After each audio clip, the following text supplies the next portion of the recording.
Good afternoon, dear professors and dear guests. It is a great honor for us to host you in the fourth seminar of Comparative Law Seminar Series. Welcome all and thank you for being with us today. We have very distinguished guests, professors, colleagues, and students today. And we have very distinguished guests from the International Association of Legal Science. Welcome, dear professors. So today we will listen Professor Agustín Parise's presentation on comparative perspectives on the redecodification of private law. This event today is co-organized by Kadir Has University Faculty of Law and Kadir Has University Liability Law Research and Practice Center. So firstly, I would like to briefly introduce you Professor Parise, and then I will give the floor to him. Agustín Parise is Associate Professor at the Maastricht University Faculty of Law. He received his degree of LLB at University of Buenos Aires, his LLM degree at Louisiana State University Law Center in USA, and he received his PhD at Maastricht University. Professor Parise has been visiting researcher and visiting fellow at a number of research institutes, including Max Planck Institute, Institute of European and Comparative Law of University of Oxford, École Normale Supérieure, Faculty of Law of McGill University, and Columbia Law School. He's also the Director of Scientific Studies of the International Association of Legal Science since September 2016, and he was elected Associate Member of the International Academy of Comparative Law in 2017. Professor Parise is also the editor of the journal Comparative Legal History and Associate Editor-in-Chief of the Journal of Civil Law Studies.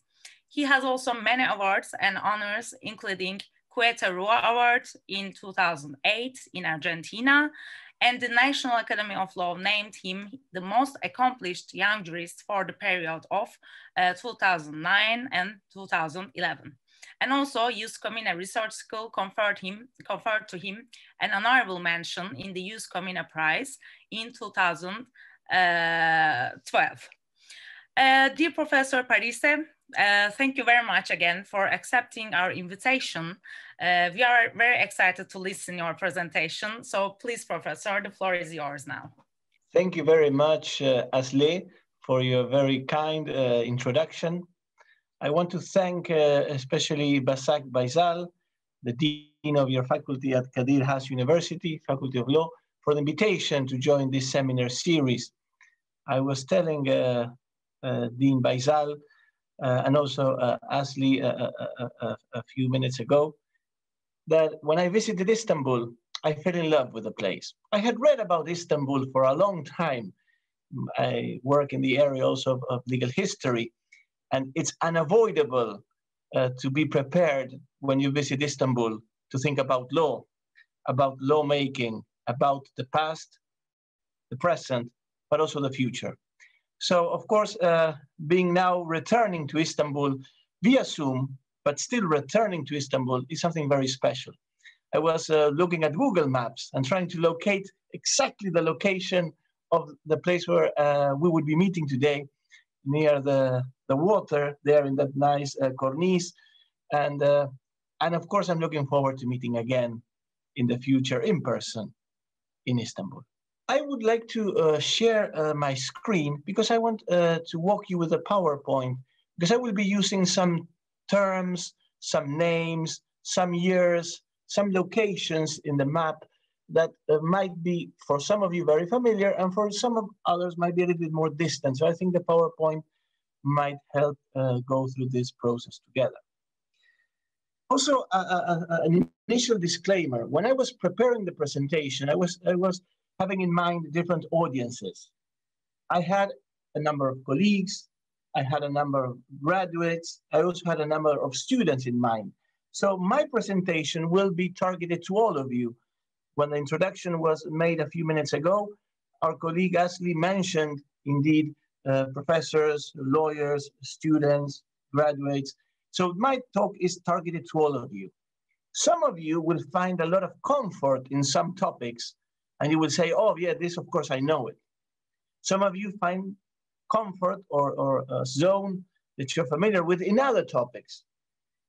But what I expect is that very few of you will have an overarching view of linking Europe and Latin America in regards to codification. And that will be before I speak.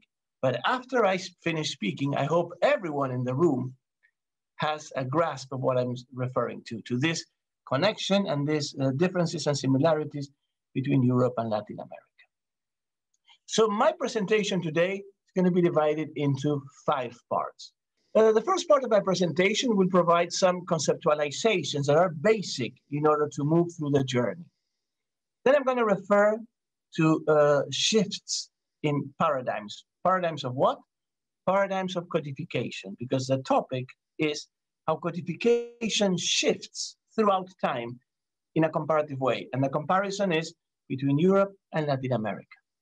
So first I speak what I understand about codification, what are codification paradigms. Then I tell us how we visualize those shifts by means of revision, decodification, and recodification. Then I move to a third part where I explain how comparative legal history can help us visualize this shift from one paradigm to the other. And then we move into the examples themselves. European experience with 4 periods or 4 paradigms: foundation, expansion, differentiation, and globalization. For most of you in the room here, you will find a comfort zone because most of what I will be describing and mentioning are things that you somehow have studied at some point in law school. Perhaps not in that way, in that division, but they should sound familiar. Then we're going to move to Latin America. And there you will find that there are also similar experiences of foundation, expansion, differentiation, and globalization. And here is where some of you will find some things not so familiar, but hopefully at the end of the talk, like I said a few minutes ago, we will all be on the same page. So first, we define our tools, then we see how those tools shift, then we see how legal history and comparative law can help us understand those shifts, and then we actually look at the shifts in Europe and in Latin America. That should take us roughly 40 to 45 minutes. So let's start with conceptualizations. That means let's start by trying to have with us the building blocks of the story that we're going to share for the next minutes. On the one hand, we speak about codification. That is the topic of the talk today, codification. And I want to briefly define what I understand by codification.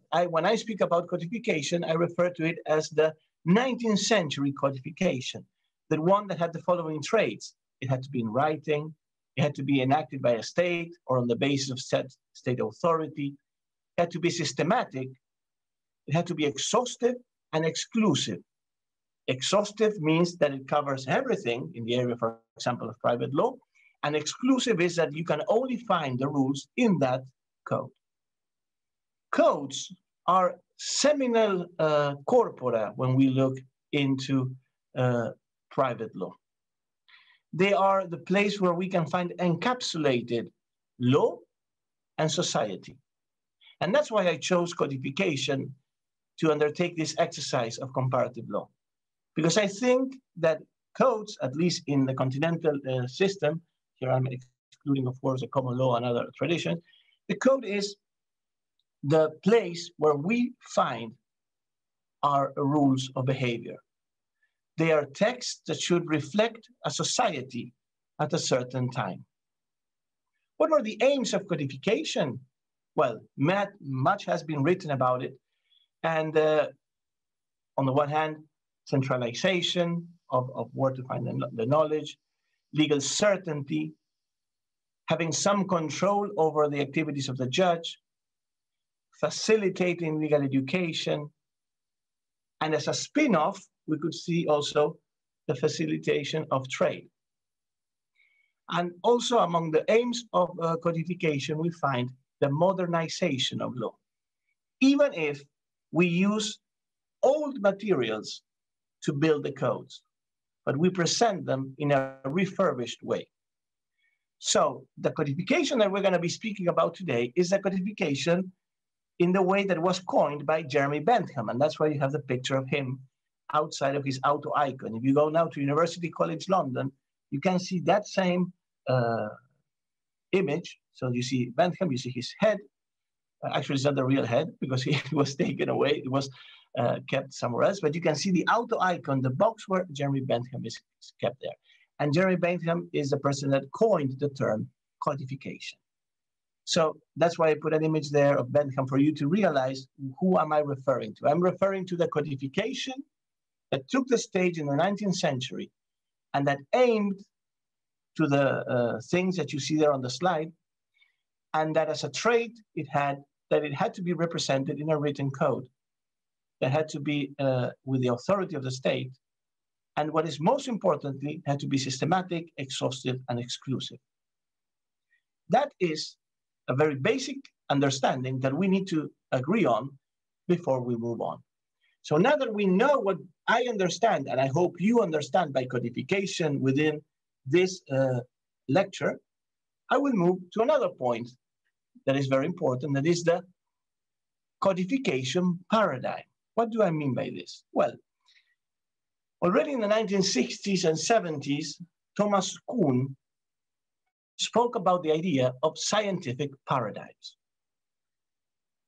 Those ideas of Thomas Kuhn developed and spread around different areas of knowledge and science, and they reached also the area of law.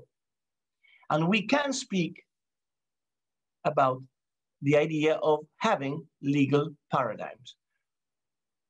We will soon see what a legal paradigm is, but it could be summarized as a common ground in which different experts, or at least people that work in a specific area, share the understanding of what is that they are looking at. So they see something, for example, property, and they all agree that those specific characteristics shape their understanding. So a codification paradigm could be understood as the abstract understanding of what are the scope, purpose, and effects of codes in a certain society at a certain time. Why do we need to understand what is a codification paradigm? Because only if we visualize codification as a paradigm, we can clearly see the changes, the movement in codification.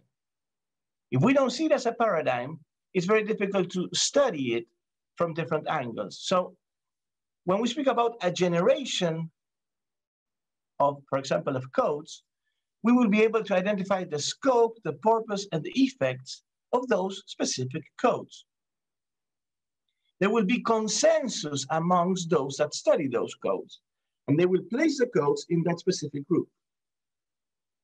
By looking at the codes through the idea of a paradigm, we can understand problems and solutions to those problems that we see. So instead of looking at codification loosely, we see codification through the lenses of a paradigm. And we can break codification into different periods or paradigms. Because we will understand when we see the codes that we can place them here, there, or there. By using the idea of paradigms, we can assess the conditions of codes. And that's why I'm bringing them to the table. So just to recap, the talk today will look at codification through time, through different places. And to do that, I build on the idea of paradigms of codification. These ideas are built on the understanding of scientific paradigms, of which lawyers and scholars of the law also benefited and spoke about legal paradigms. This takes me to the second part of the presentation, and it refers to the shifts in paradigms. So we now know what a paradigm of codification is this abstract understanding in which those that studied a specific code will try to place that code in a specific group, in a specific generation of codes. Let's see how those paradigms shift, how they move from one generation to the other.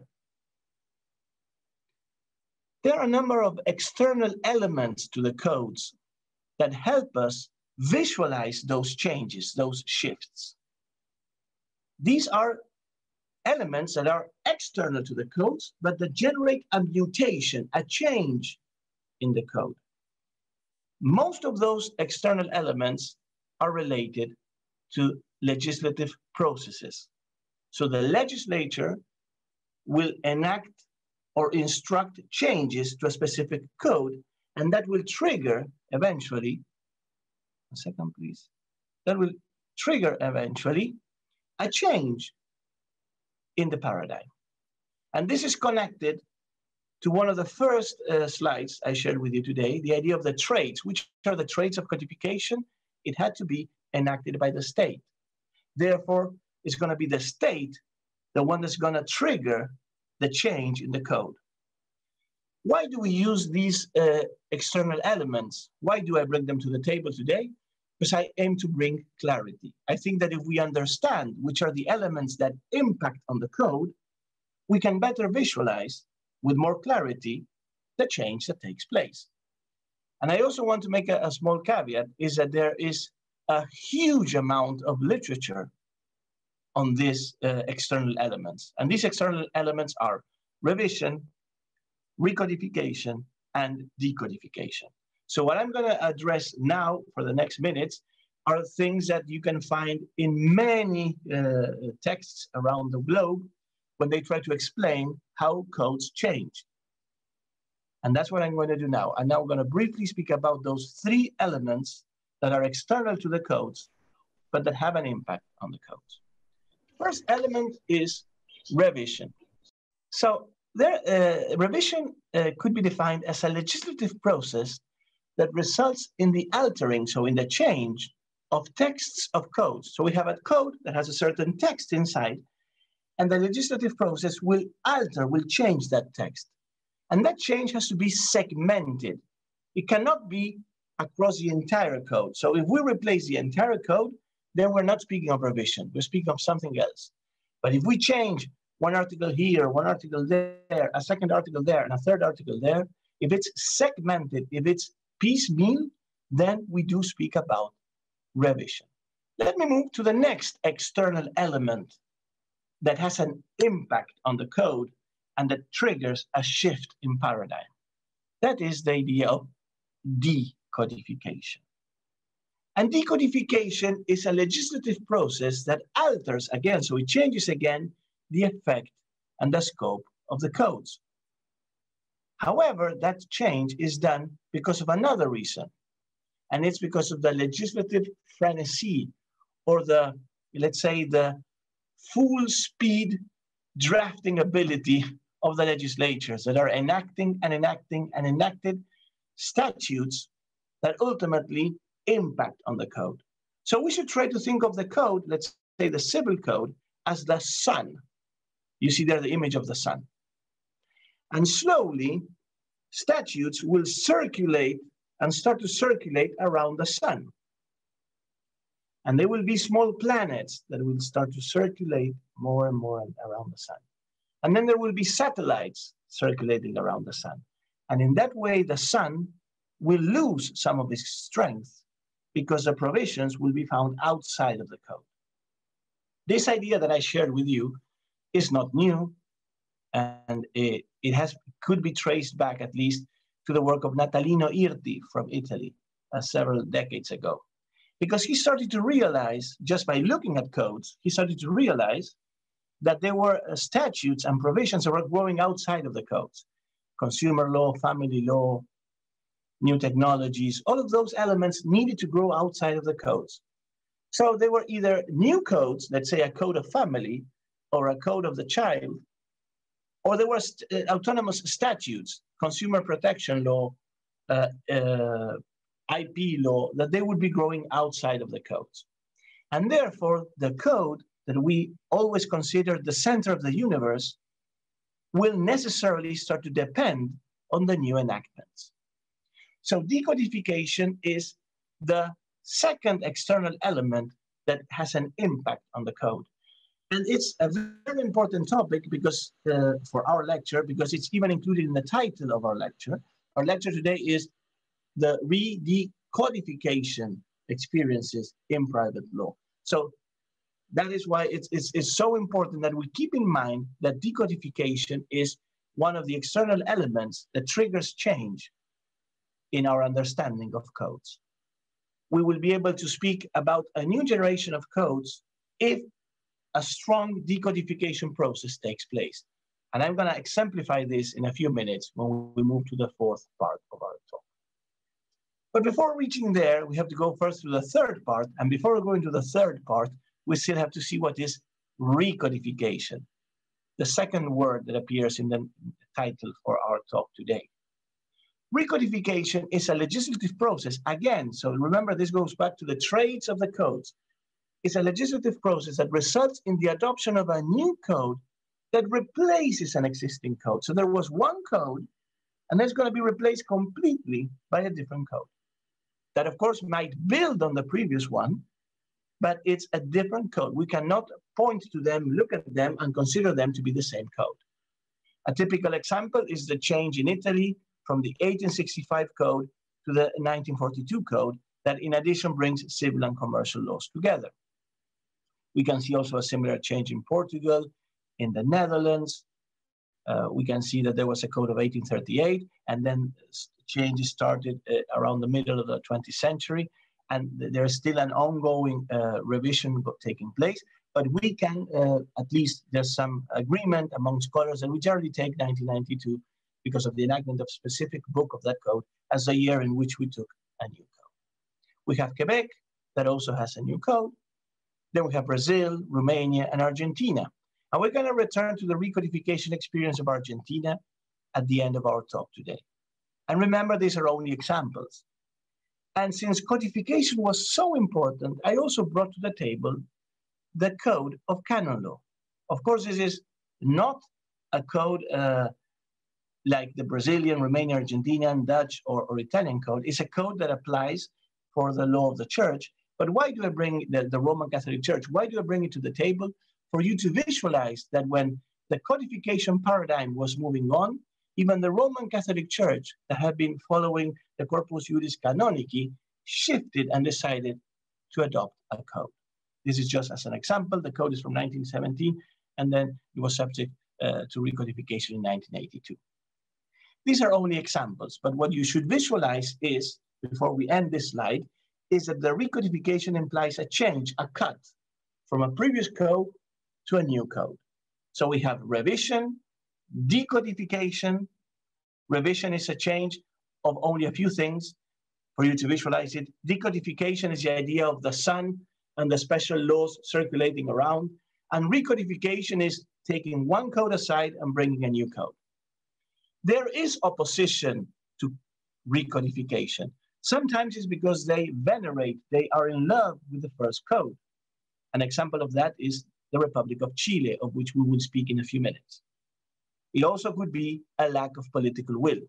Sometimes there is an intention among the legislature and among the judiciary, but then there is that political will, the final tipping point of political will that doesn't make the code go through. And we will speak about that when we speak about Argentina, in which there was a need to recodify and ultimately a political will that pushed and triggered the change in code. So these are the three important building blocks for you to visualize when we speak about external elements: revision, decodification, recodification. Now that we know what we understand by codification, now that we know what we understand by paradigms of codification, now that we know which are the elements that change those paradigms of codification, we are asking ourselves, how do we study, how we discover, how we explain those changes? In my view, one of the best ways is to use comparative legal history. And I'm going to tell you now what is comparative legal history, and then we're going to move to part number 4 and 5, in which we will see comparative legal history in action. And we will hopefully understand how those shifts in codification took place. So, comparative legal history builds on two blocks, two main building blocks: comparative law that focuses on space, and legal history that focuses on time. And I perceive, not only myself, but a number of colleagues perceive this today and also in the past, and I imagine also in the future, perceive that there's a natural cooperation between legal history and comparative law. And we push towards the understanding of comparative legal history as an autonomous discipline in which we cross the vertical and the horizontal axis when we do research. And by crossing time and space, we can see how an idea, or in our case, a paradigm of codification, flows or circulates. This can be traced also to the work of Edouard Lambert from the Lyon Institute of Comparative Law that last year turned 100 years. And he told us already at the change of the century, entering to the 20th century, he told us that the comparatist is obliged to constantly work as an historian. And that's what I'm going to try to do with you today. I'm going to look at the paradigms of codification in Europe and Latin America, and I'm going to look them through the lenses, through the glasses of comparative law and legal history, that together will give me a tool that is called comparative legal history. And with that tool, I will be able to look at the three external elements: revision, decodification, and recodification. So let's go more in depth to see what is that we understand by comparative legal history. There are a few definitions that have been phrased in the last 20 or 30 years. One is by Heikki Filahamaki, writing from Finland. He says that it's a comparative legal historian would always position the research object in an international context. So he understands that comparative legal history is the opposite to the local, the vernacular legal history. If you take an international approach, then you're doing comparative legal history. Charles Donahue, Jr., from the US, has a much more ambitious definition in which he says involving two legal systems side by side in all of their aspects. This is extremely ambitious, very demanding, and almost sometimes impossible to do. And David Ibbotson from the UK tells us that it's a study of a related or parallel phenomena in two or more different places or at different times. So he says it could be even maybe different places or different times, but he doesn't pushes us to use both. And that's my definition, that what I'm going to share with you actually pushes us to cross both time and space. So in my view, comparative legal history is the study of external and or internal aspects of law necessarily undertaken across different time periods and jurisdictions. And here you see, for example, 3 jurisdictions and 3 time periods, but it could be 2 jurisdictions and 2 time periods, or 3 jurisdictions and 5 time periods. It's up to you to decide how you want to do the matrix. But here you see that if you cross time and space for all of those jurisdictions, you can clearly see how the shift takes place. If we only look at one time in 3 jurisdictions, we are doing comparative law. If we look at one jurisdiction across 3 or at least more than 1 time period, we're doing legal history. So the best way to see the 3 components, the 2 components, that is time and space, is actually doing comparative legal history. Not only comparative law, not only legal history, but the product, comparative legal history. If we do that, if we do comparative legal history, we can then fully understand the circulation and the flow of paradigms. In our case today, we can understand the flow and change in the understanding of codification.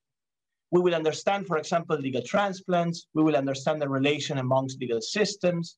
We will understand, for example, the genetic history of legal products. So we will see how one thing can be traced back to another and how they build up chains for us to fully understand. And by doing that, by doing comparative legal history, we can realize that law and the paradigms of law, when they shift, trigger a period of creation because we create something new, but also adaptation because what we create has to adapt. And that is the movement, the fluidity that we can only visualize if we do comparative legal history. So now that we know what we understand by codification and what are the codification paradigms, now that we know which are the elements that have an impact on codes, revision, decodification, and recodification.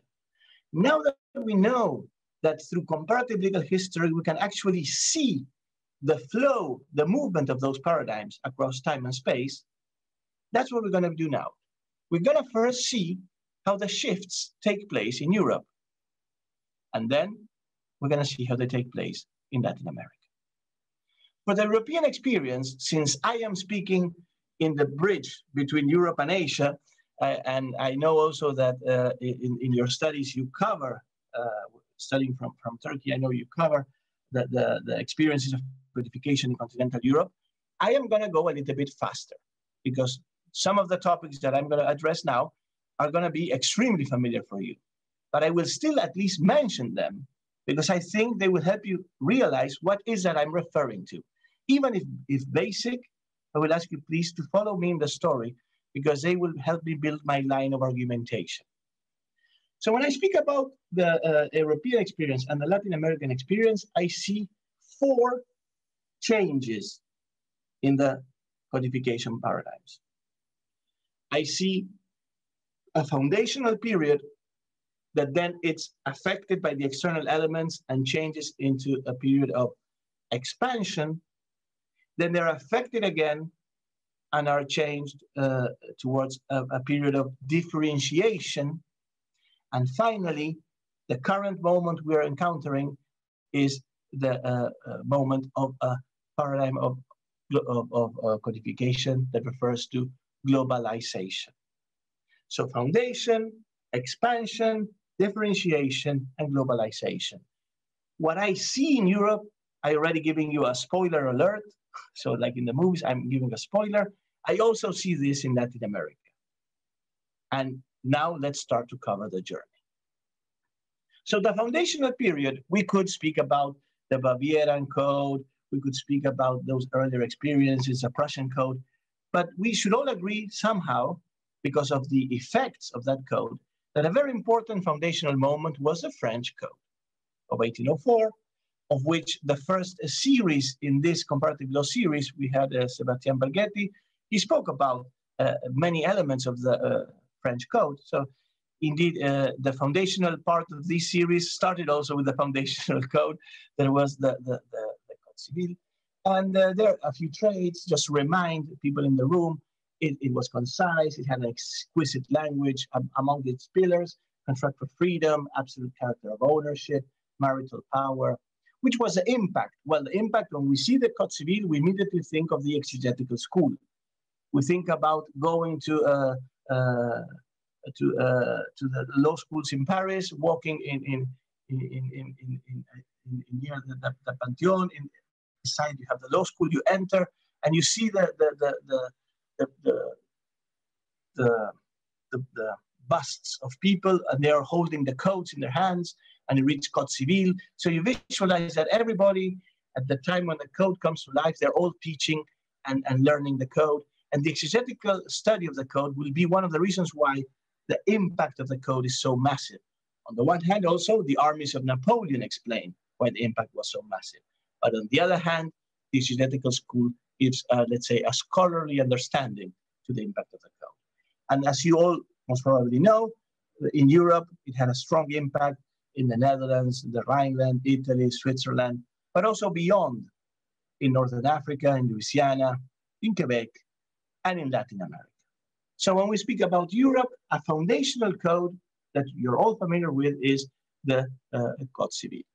When we move to the next shift, so then things will shift, and the codes will start to change in the sense that now we will start to sense an expansion of the codes. Most jurisdictions will start to codify, and they will do so at the very beginning, trying to follow the foundational experience. So to some extent, the codes will follow very closely the French Code. And I share with you the experience of the Netherlands, where in 1838, after a number of experiences, they finally brought a code of their own. And that code, as a trade, had, on the one side, it had a French outlook, but there were also a number of Dutch elements. And I'm sure that Chef Aner, our colleague who is today in the room, will concur that it looks French, but when you look more in depth, there are also many Dutch important things there. And that shows the expansion. So to quickly expand, codification was able to build on the foundational experience, but also to bring a small twist into their own identity. And there I also mentioned that it builds on the institutional structure as adopted by Grotius. So it's not the institutional structure of Gaius, but it's something more connected to the Dutch heritage. This code, I just make a note here, will be replaced, like I said a few minutes ago, by the code in 1992. And there you see a picture of Edward Myers, who was let's say, the advocate, the spearhead for the change that eventually will take place in the Netherlands. Of course, he dies before the project comes to life, but he is deemed as the, let's say, the most strong advocate for the change and the leaving behind of the older code. So the Netherlands will do a recodification. But we have a foundational period, an expansion period, and then naturally we ask ourselves, but how did codification extend throughout the globe? And it was through what we start to call comparative legislation. And an earlier stage of that is the work of legislative concordances. And one of the most popular works of legislative concordances is the one of Fortuné Antoine de Saint-Joseph. That is a work that compares the text of the French Code with the text of other seminal codifications of the mid-19th century. It looks like an Excel sheet, and here you see it on the screen. On the left column, you see the text of the Code Napoleon, and then you see, for example, the Code of Sardinia, or the one of the Canton of Vaud, the Code of Louisiana, and there you can see how there are connections, and the author shows how a certain article of the French Code connects to a certain article of the Code of Louisiana. It's with these texts, like the one of Saint Joseph, that codification will expand immediately. It's as if you're playing tennis or you're playing golf, and you hit the ball in a way that it hits the court and it goes far. So it doesn't go up, it goes far. That's what's going to happen thanks to these works. Codification is going to expand fast and across. Also in the Spanish world, in the Spanish-speaking world, Florencio García Goyena will draft a project together with a team of scholars for Spain in 1852. And that project, that will never be the law in Spain, however, will be presented as a commentary. And here you see a page of that commentary in which you have the black letter in italics, and then the 3 paragraphs that follow are references to other legislation, the Code of Austria, the Code of Louisiana. You can also see on the top the Code of Sardinia, the French Code. So what scholars or codifiers were doing in the Spanish-speaking world, when they needed to codify, they will build on these works of concordances. On the one hand, the one of Fortuné Antoine de Saint-Joseph, that was in French, and also later translated into Spanish, but also even translated into Japanese and Italian. So that shows the impact of these works. And also the work of Florencio García Goyena that was in Spanish. It's thanks to these works of legislative concordances that later will be referred as comparative legislation. And even much later, some people might speak about them as if they would be comparative law. So you see the fluidity of the terms. It's because of these works that codification will expand. But at some point, there will be a moment of differentiation. And each jurisdiction will try to have a code that is pretty much of their own. And the experience in Germany is a good one in that sense, because it shows that throughout a number of decades, the German scholars were trying to codify, but they wanted to reach a codification of their own, a codification that would clearly tell their own people, but also the rest of the world, that that was the German understanding of what private law was. And this is a code that takes effect in 1900. And among the trades, just for you to be a little bit reminded, I'm sure you all are, but just a small reminder, the geometrical structure, the scientific nature, the technical language, the fact of being very concise. How was the impact? Well, it was a model for change, a scholarly model for change, in which many of the ideas, many of the constructs, the terms of art that the Germans had elaborated will start to percolate in their own languages in the different vernacular experiences. In Europe, we can speak about the Italian and the Netherlands and Switzerland, where the recodification would also benefit from the German experience. Beyond, we can speak of Brazil and Japan. And there I made a note about Turkey, because that is the German experience through the Swiss experience. So that's the interesting thing in Turkey. Turkey looks at Germany through the lenses of the Swiss experience that comes 10 years later. And it's Turkey, among other sources, of course. They look at the German experience and they build a code also that is a code of their own, that they differentiate from the rest. There you see on the slide, you see Savini as an example of the start of this quest, and Weinscheid as the tipping the end of the story of codification through pandemic science. So this is just a few things for you to be reminded. So foundation, expansion, differentiation. And that takes us to globalization, the fourth period, in which we speak about an internal market. That is the context in which codification is taking place today. The content in which codification is taking place is a harmonized internal environment, and it tries to find an equilibrium between the individual and society. That idea of globalization, of which we already for a number of decades have been speaking about, I believe we can now really sense it in the private law efforts of codifying. There were early efforts that didn't prosper and that many of us are familiar with, and even some people in the room have been involved in those efforts. The very early MacGregor Code in the UK, contract law, that then was brought back to life in Northern Italy when they published it maybe 30 years later. Then the Lando Commission, that was a very important stepping stone that eventually will lead towards a DCFR. And that will be kind of a halt. It will stop because Europe and scholars in Europe will realize that, okay, this is what they call a toolbox. Here we have a set of provisions that we could consider if we decide to move on towards codification. Codification never happened, so there's no European Civil Code. But we have to acknowledge that at least during an entire decade, the efforts were in the air. People were speaking about European Civil Code. So the European Civil Code didn't take place. Some scholars at that time were speaking about a new jus commune. And that idea of having thought for a civil code, and on the other hand, this globalized and new understanding in which we're all together in Europe, could trigger changes in the content of codes. So it's now the point in which we should look into the new efforts, for example, the Belgian effort that is taking place now to recodify, they've been already changed their property law. We should try to see in those provisions if we can grasp elements of globalization. And I'm sure that in some sites, parts of those codes, there will be, because there's no way out, because now we are all part of this community, and we should reflect in our understanding a view that enables the citizen to deal with the subjects of private law in Belgium, but also beyond.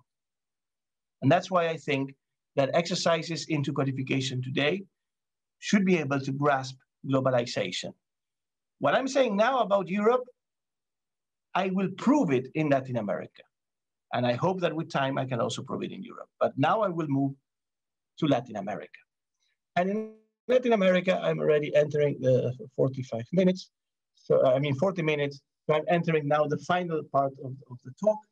And I just spoke with you about Europe. I went very fast and I spoke about foundation, expansion, differentiation, globalization. I gave you examples of each of them.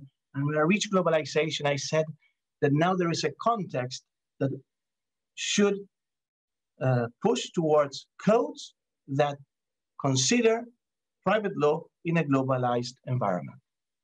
That's what I envision. I'm now going to walk you through Latin America, and you will see that in Latin America, it already took place. So this, just for you to have a grasp, this is at large Latin America, and we're going to start to roam the territory. There's a foundation period, and that's in Chile. The Código Civil de Chile of 1855 that takes effect in 1857. As traits has that is concise, has a clear method, has a mix of Creole that is local and European influences. And it's very rich in its language. It's very precise also. And that's because the author, a Venezuelan scholar called Andrés Bello, was also a poet. It was also very avant-garde because it would include provisions on private international law, a topic that also Andrés Bello from Chile was very familiar with. The code in Chile will be a blueprint for Latin America. That means, and you will see in a few minutes, you will see that at least half of Latin America copied the Code of Chile. Which was the motivation behind the Code of Chile? Well, first of all, was to show independence from European colonial power. There was a break with the past. They wanted to make clear to the world that Chile was not longer Spain. So they needed a code that would say Civil Code of Chile. Codes were seen as constitutive elements of the new republics. So when we look at Latin America, we will have earlier examples of codification, but there is one that is foundational, and that is the experience of Chile.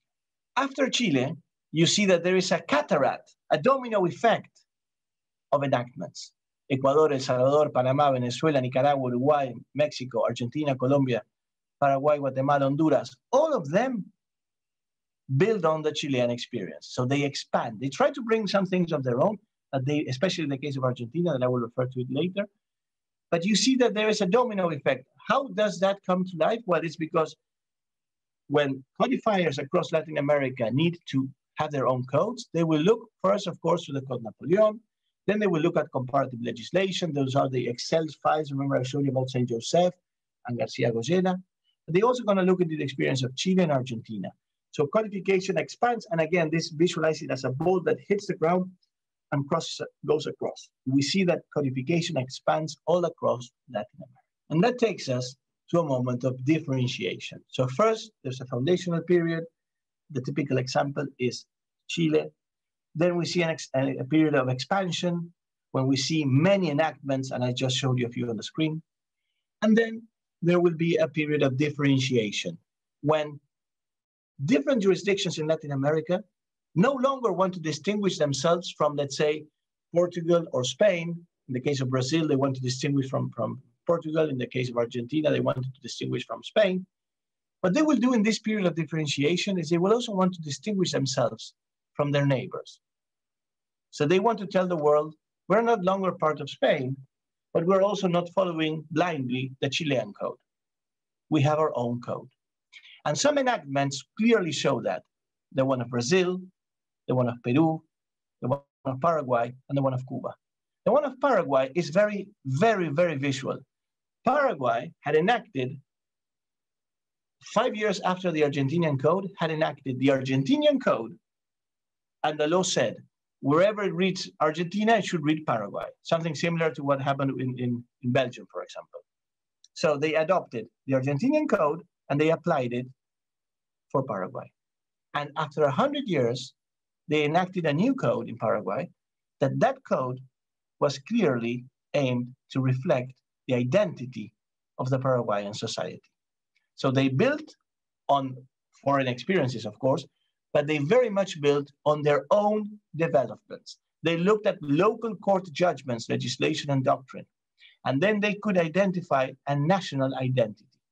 So when you now look at the Paraguayan code, you're not longer looking at the Argentinian code, you're looking at a new code that through recodification, so this is one of the external elements, recodification gave the possibility for Paraguay to shift their paradigm of codification. So they no longer were part of the expansion paradigm, they were now part of the differentiation paradigm. The same happens with Cuba. Cuba will have the Spanish code at the end of the 19th century, and 1987, after Fidel and the revolution take place in the 50s, 30 years after the revolution, Cuba will have a civil code. And if you now look at the Civil Code of Cuba 1987, it's an example of a socialist Marxist code in Latin America. And of course, that is no longer the same as the code of the expansion period. It's a code that clearly differentiates, distinguishes Cuba from the rest of Latin America. And we could say the same with Peru and with Brazil. So these new codes, these differentiation codes are eclectic. They have a mix of external and local sources, but they bring something unique, is their own identity. And what they try to do is the motivation is to distinguish between American jurisdictions, between neighbors. They want to make sure that each one has its own identity reflected in the codes. But then there's a shift. And the shift is because of globalization. That moves us towards, we're already ending, we're very close to end the talk today. So we are reaching now the end of our talk, and we're entering into the final shift. this is a shift of globalization, a shift that I pointed towards in Europe, and that I'm going to show you that in Latin America is already there. There is some homogeneity in Latin America. There is some continuity from the Spanish and Portuguese past. There is language uniformity. There's also a civil law tradition across Latin America. And there's also, in the last decades, there's a strong movement towards protection of human rights. All of those four things that you see, continuity, language uniformity, civil law tradition, and protection of human rights, those are elements that bring together Latin America. We can speak about an American jus commune, so a common law for Latin America. Or we could also speak even of a mos Americanus. And here I'm playing with the idea of the mos Gallicus and the mos Italicus. So this reminds you a little bit of legal history. Well, there's a mos Americanus, a Latin American way to study and understand and ultimately develop the law. If we understand that there's a mos Americanus and an American jus commune, we can visualize that harmonization will eventually take the stage. And it will be through globalization, because no one will think that if a code opens the door, let's say, to the regional element, nobody will feel that national identity is threatened. It could have happened maybe 50 years ago when globalization was not on the stage.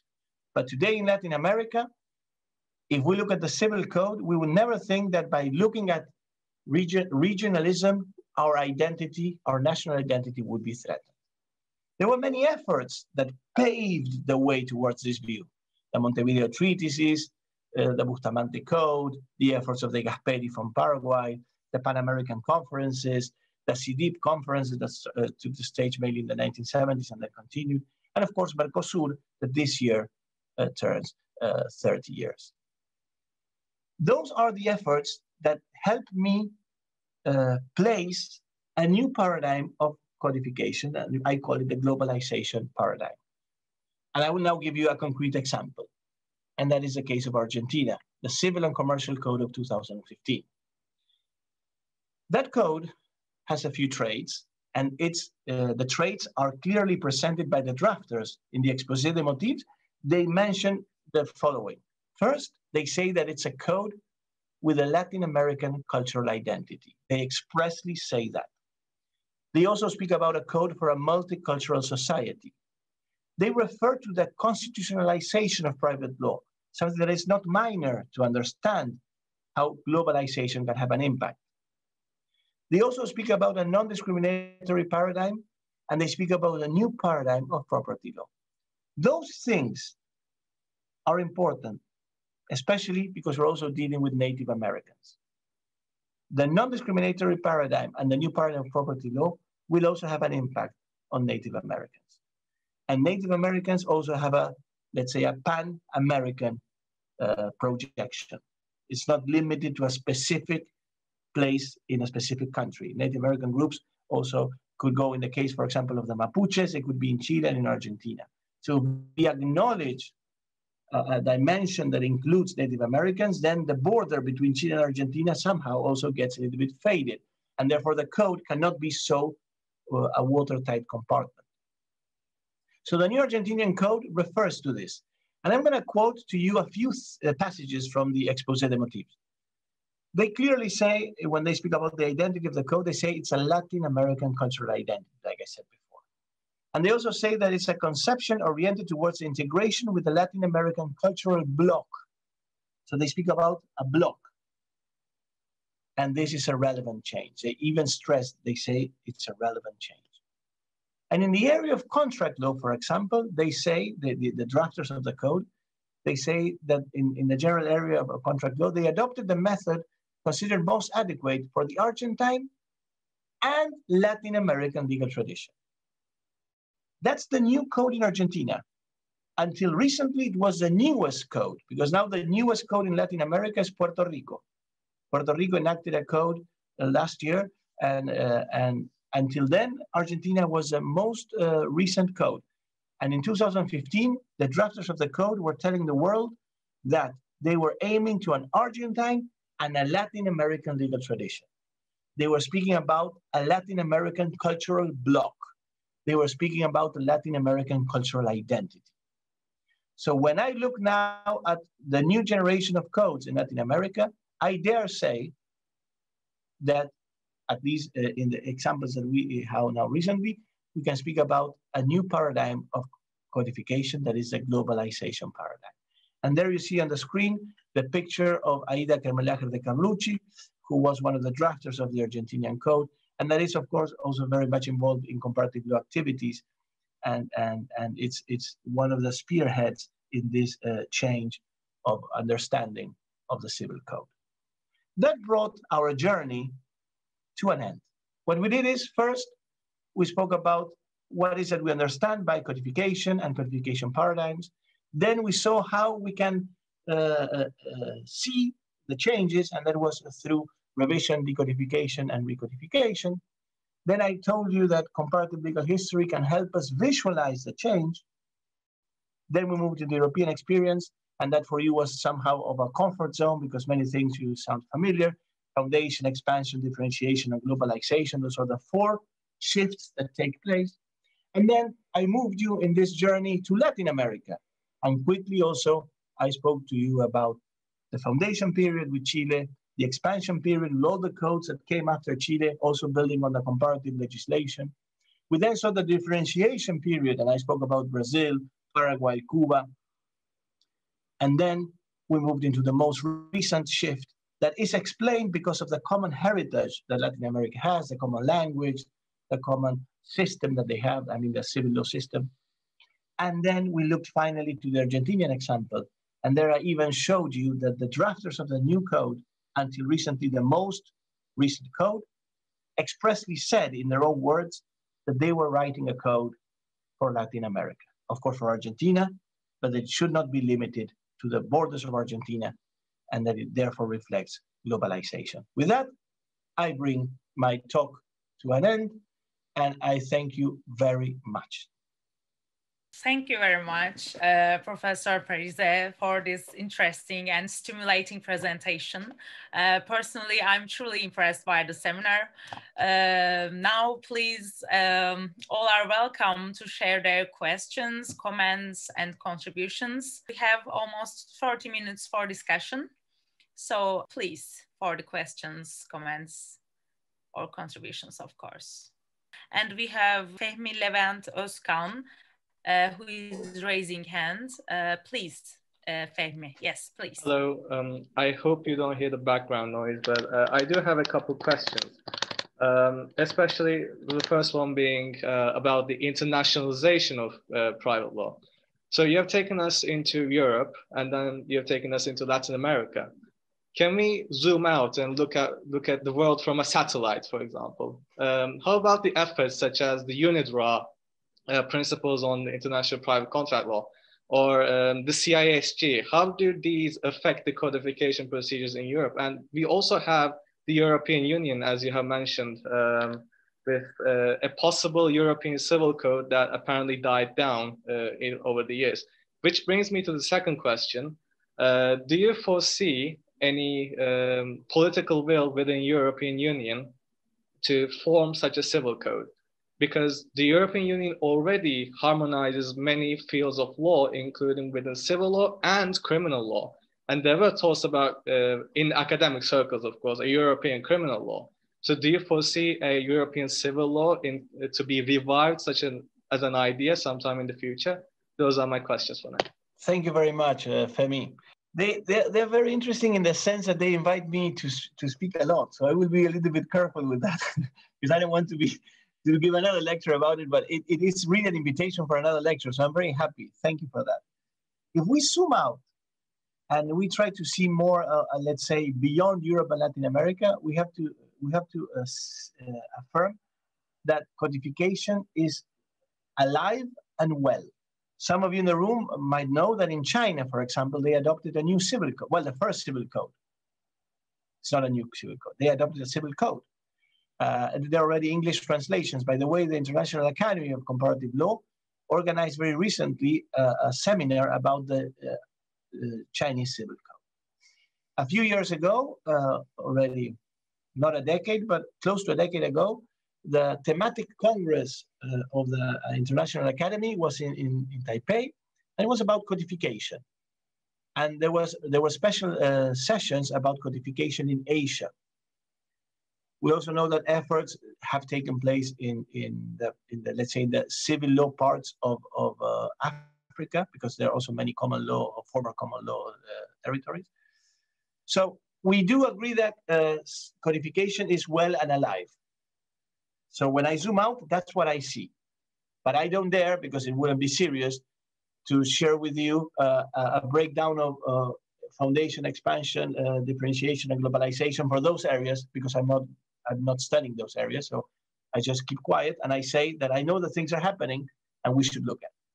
With regards to the idea, for example, using UNIDROIT or the CISG, well, they are very present, and I can give you the example of Argentina, again, because that's your last example that I touched upon.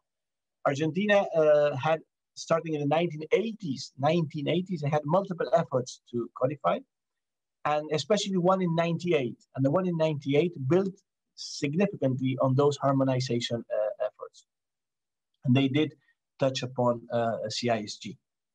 And the new code, also in the Exposé des Motifs, relates to those efforts. But they also relate to other efforts that ultimately, like PECL, for example, they also refer to PECL.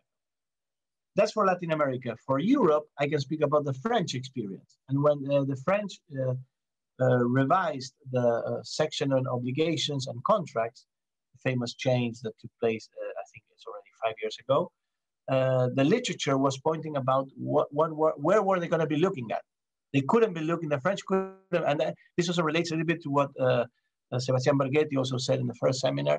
Were they going to look into their own selves, or were they going to look outside? And by looking outside, they did look into, for example, into UNIDROIT. And then they had also to start to translate many documents into their own language, give them their own understanding. And that's why also many lawyers are also very much interested in language, law and language, were also very active in France, because they were trying also to try to identify in the French way of looking out. They wanted to make sure that when they returned with what they had looked at, they could transpose it into the understanding of the French jurist. So it's a very interesting question, Fermin. So just to wrap it up, I see that there is, when I zoom out, I see that codification is alive and well. And when I look at the examples of Argentina and the examples of France, I can tell you that they indeed looked beyond the vernacular, and they looked at these instruments, some of those instruments that you mentioned. With regards to the second question, do I envision in the near future a civil code for Europe? My answer is no. My answer is no. And why is that?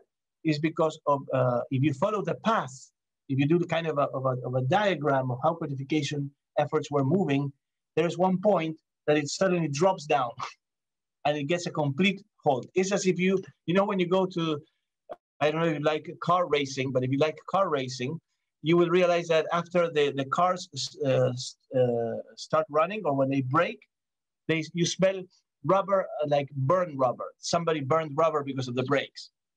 Well, I think that after the failed constitutional effort in Europe, if you would have walked around Europe, you would have smelled the rubber as if everything had been stopped. And among that stop, we see the stop also in codification of civil law.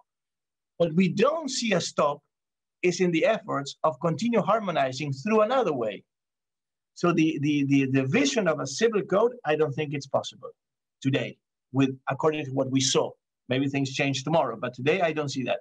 But what I do see is that efforts towards coming together are also taking place, not in the body of a code, but through other efforts. And now, also in a realistic way, I also have to say that that is now not a priority in my view.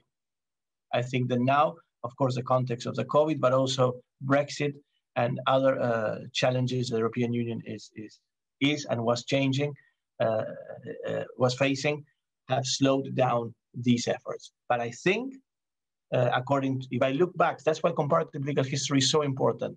If I look back in a comparative way, I can foresee that they will continue not as a civil code, but through other forms.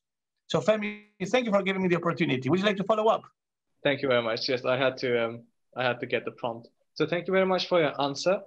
Now that we were talking about, we went to China, to Asia, I have one more question. So one time I looked at the member states of the CISG, for example, and I saw that African nations simply didn't sign or ratify the convention at all. Do you have any information on why that is? Perhaps this is a very basic question that I can simply find an answer to Googling it, but that's a phenomenon that I just remembered and would like to hear if you have any information on. Thank you, Femi. I don't have clear answers in the top of my head. So what I could say is, of course, is a catch-all answer. I think comparative legal history plays a very important role why they didn't sign. And it relates also to a lot to post-colonialism. And when I speak about also post-colonialism, I refer to many unions that have taken place after colonialism. And those unions also have had positive elements and negative elements. But again, I don't have a clear answer. I don't want to give you one because I don't have it. But I could point to comparative legal history and to those elements, very basic, that I touched upon. Thank you. It's by the way, it's a very important element, but it exceeds, unfortunately, the scope of my talk. But I will look into that in the future. Of course, even the catch-all answers is enough for us to, ask the most correct questions and go look for the answers. So thank you very much. Thank you, Femi. Okay, thank you very much for your contributions, Fehmi, and of course, Professor Parise. Any other questions or comments, please, all are welcome. I guess it's a little bit, yeah. While we wait, I would like to take the opportunity to invite people in the room to try to, when we approach a topic, try to take this comparative legal historical approach, because many times it helps us understand why things change and how things change. So that could help to keep a comparative legal historical approach. So looking at the origins of things and to contextualize them with other events. I see there's a comment in the chat. Mr. Onur Görmez says that, please do not take this as criticism, but from a Turkish standpoint, it is deeply disheartening to see that all along the lecture, what we have seen as European law is the Western European law and more broadly, law of the EU. And to hear the sentence roughly, I know that you also learn European law in Turkey, thus considering Turkey as not an integral part of European law family. In fact, we do consider us a part of continental European tradition, he says. Well, let me start by apologizing. You're correct. My use of words was not the best. Actually, it was wrong. So please accept my apologies. What I would like to say, not in defense, but to explain, is that when I started the talk, I made a special reference to the place of Istanbul and Turkey, therefore, in the history of the law of continental Europe.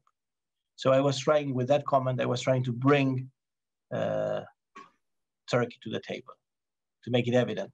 But of course, then what you're now pointing, if I did say what you say I said in those words, because I don't recall, of course, I cannot recall exactly, but if you do recall that, then of course I will apologize because it was not making justice to the statement. By saying what I said, I left, or I gave the impression I was leaving Turkey outside of the table. And that was not my intention. Would you like to follow up, Onur? He says, thanks for the clarification. Okay. Oh, thank you, Onur. Thank you for pointing to that, because that's always a challenge when we do these kind of presentations. The words that we use, this is not like a paper. In a paper, I would revise 5, 6, 7, 8 times the exact wording that I'm using. Here I'm speaking on the top of my head, and that leads sometimes to those expressions that when you hear them, of course, they point in one direction or the other, and you're right in reading it that way. I hope you understand that it was not my intention. Thank you very much. Professor Elina Mustaira is raising hands. Please, Professor. Yes. Thank you. Thank you. We are colleagues with Agustín Parise. Congratulations, Agustín. We are in the same. Thank you, Elina. Nice to see you.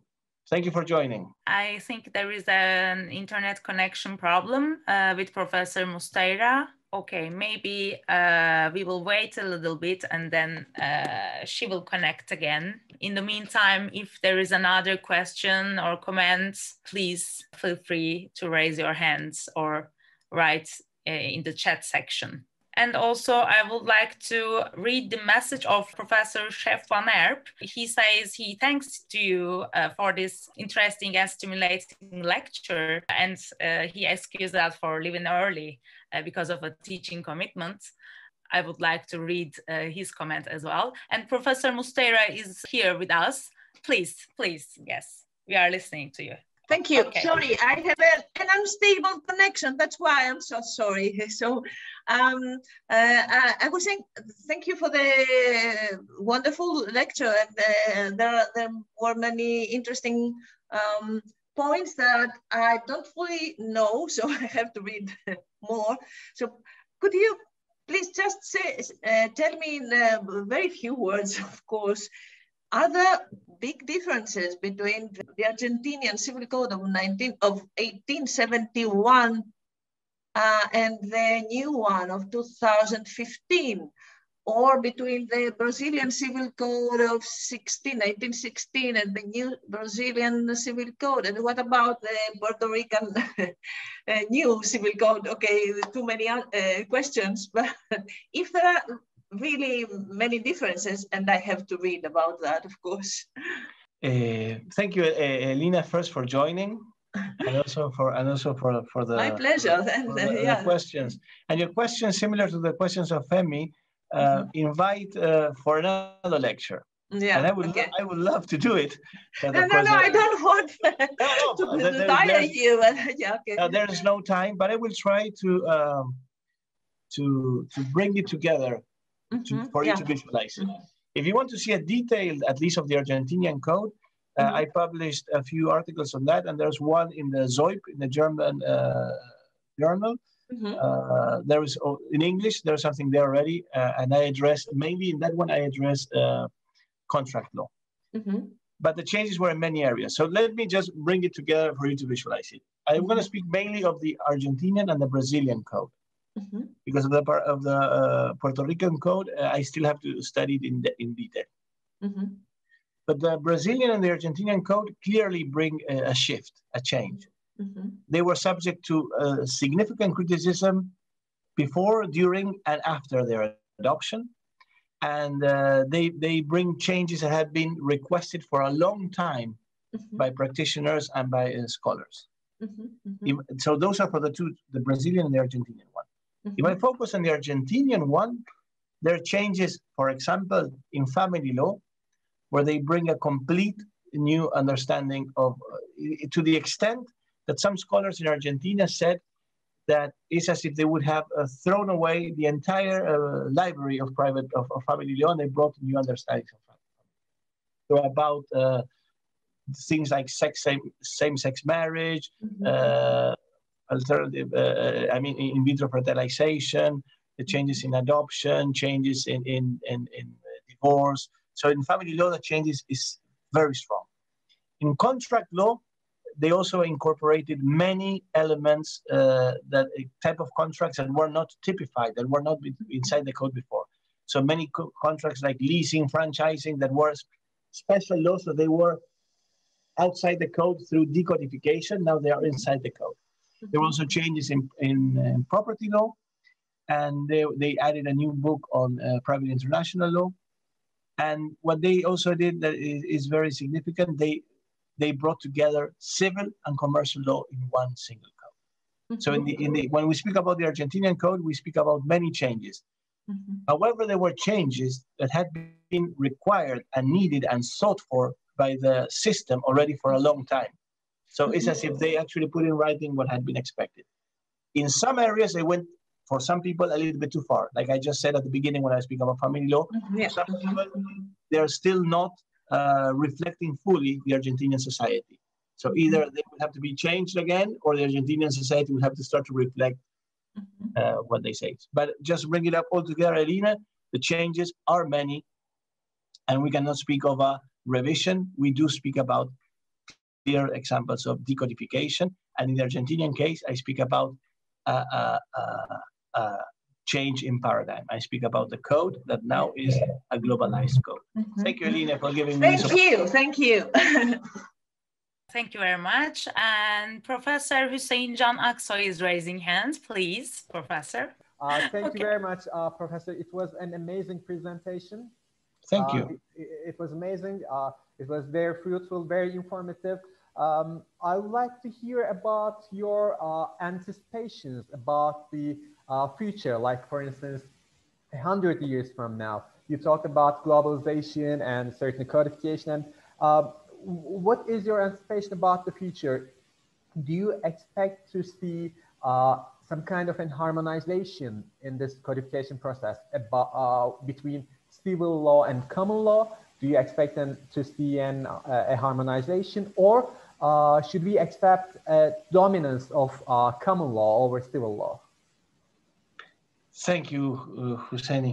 Again, another beautiful question to meet and walk around the streets of Istanbul, chatting and maybe stopping for a cafe and then chatting and seeing the Bosphorus and maybe going in a cruise. I could speak a long time about that. But I will start by saying that, of course, this part of the talk will be fortune telling, because you spoke about 100 years for today. So now I might take a little bit of a negative approach, and I don't like that, but I will do it because it's necessary. If we take the approach that has been taken in many jurisdictions in light of COVID, in which instead of trying to find solutions together, we blocked and we closed from the rest, I think that if that continues, that attitude, then in 100 years, I don't think we'll have any globalized environment. So that's a negative note. But I think that in light of what we saw in the last months, if we transpose that to law and trying to bring law together, we might not see that. However, if we take a different approach and we continue with the approach we had maybe before all of this, and maybe before we started to think about splits and things like that, I think we could cover a lot of ground and find many common points. And there we might not speak about a common law or a civil law or a Sharia law or a mixed law. We might speak just about behaviors and acts and juridical acts in which we interact. And there I think we can find a lot of common ground. So if I play the fortune teller and I look into the future, I don't see so much. If we are able to harmonize, I don't see too much a common law over the civil law or the civil law over the common law. I see more a play field where we deal with acts and we move on. So that's a little bit, the other one's a little bit fortune telling, this is a little bit more romantic, and before it was a little bit pessimistic. So I gave you, I think, a little bit of everything, but it's very difficult to answer, but it's very nice to speak about. It's very difficult to give a concrete answer, but it's beautiful to speak about it for a long time. So thank you for inviting me to be able to say that, Hussein. Thank you. Thank you very much. Okay, Professor Mustera congratulate us. Thank you very much, Professor. Thank you. Any other comments or questions, please? If not, I would like to make a comment, just a brief comment. So I'm studying constitutional law, and your presentation remind me when you said the decodification and codification, I remember the difference in constitutional law between creating a totally new constitution and amending partially the constitution, actually. But of course, we have the theoretical background of it, the theory of constituent power, original constituent power and derived constituent power, and the consequences are different of a total new constitution or amending partially the constitution. So I just found it similar and would like to share it with you. And thank you again for the lecture. It was very stimulating for me, very interesting for me. Thank you. Thank you, Asli, and thank you for that reflection that takes us to the code as a constitution and the constitution as a code.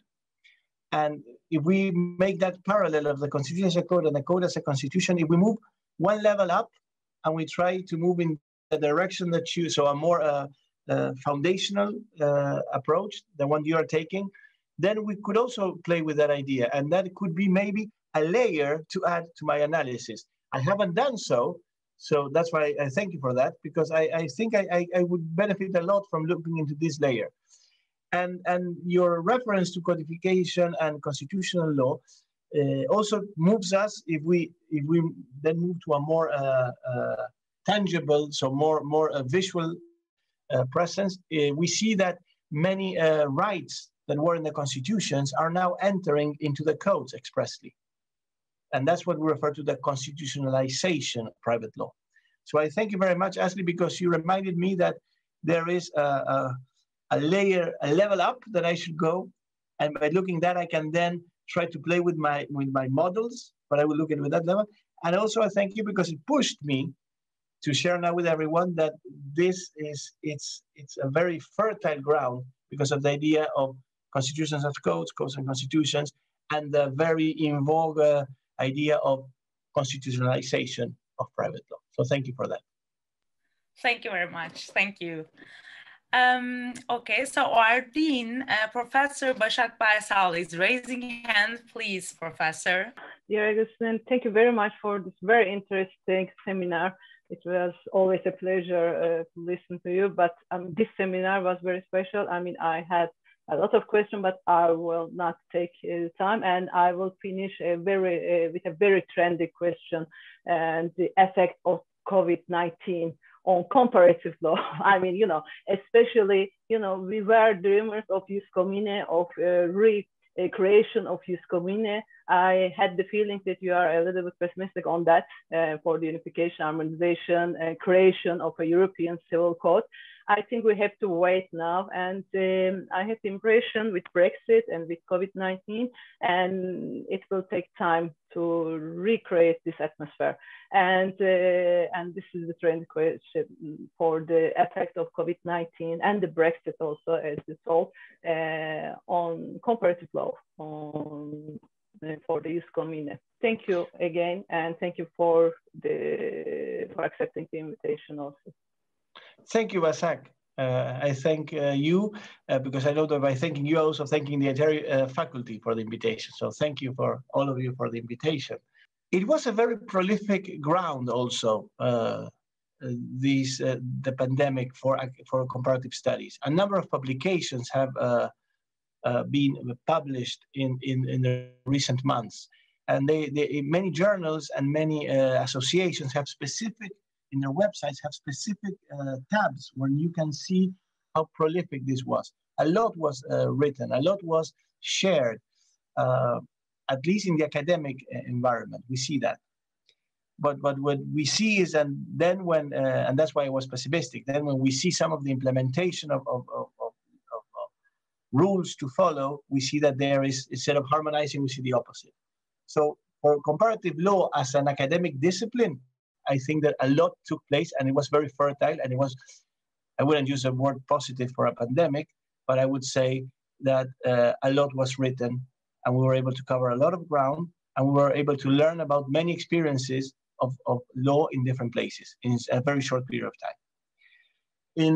If it will have then an impact for the future, well, again, it's fortune telling. But what we can maybe take as a takeaway is that this shows us that law has to adapt to society, and that there are changes that shape, there are events that shape the law. And it's going to be up to us, when we look at the law, try to identify what triggered that change, and then what happened after the change took place. And by doing that, we are required to do comparative law, and also to some extent, if we want to fully understand, we have also to do legal history. So I finish with a positive statement, Basak. Thank you again. Thank you very much.